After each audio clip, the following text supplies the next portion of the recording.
Добрий день, друзі.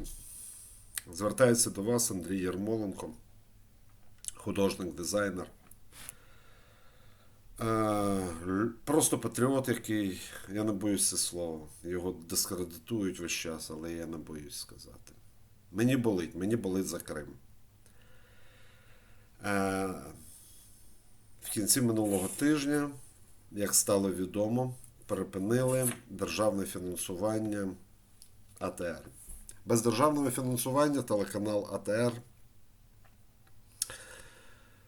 не виживе. Але це справжній голос Криму. Щоб знищити народ, варто прибрати його з повістки денної. Цю повістку. І так, по нашим телеканалам ми дуже мало почуємо про проблеми кримських татар. Про ці проблеми розказував АТР. На даний момент, знову таки, телеканал на межі виживання. В той момент, коли всі радісно аплодують, що закрили помийки Медведчука, я також це підтримую, що закрили. Але я боюся, що люди можуть не помітити, як зникне справжній голос Криму.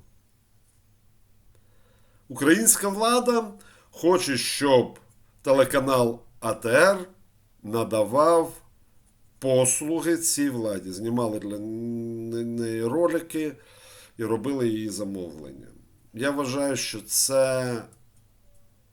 цей канал не про це. Цей канал про Крим. Про проблеми Криму, про те, що його треба повернути. Цей канал, якщо ви дивитесь і бачите, це один із найпатріотичніших телеканалів, реально телеканалів на телебаченні, які я бачу в етері. Плюс до того він знайомить глядача українського з культурою Кремли. Це необхідно. А коли його закриють, ми втратимо цей зв'язок. Ми, боюсь, що перестанемо відчувати біль кримських татар.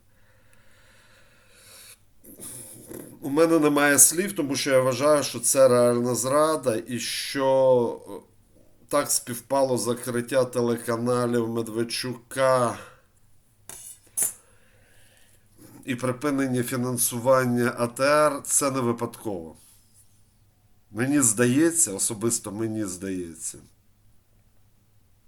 це для того, щоб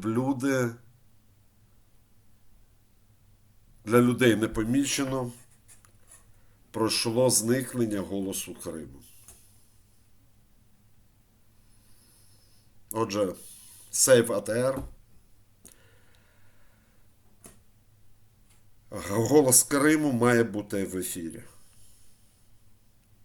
Всіх моїх друзів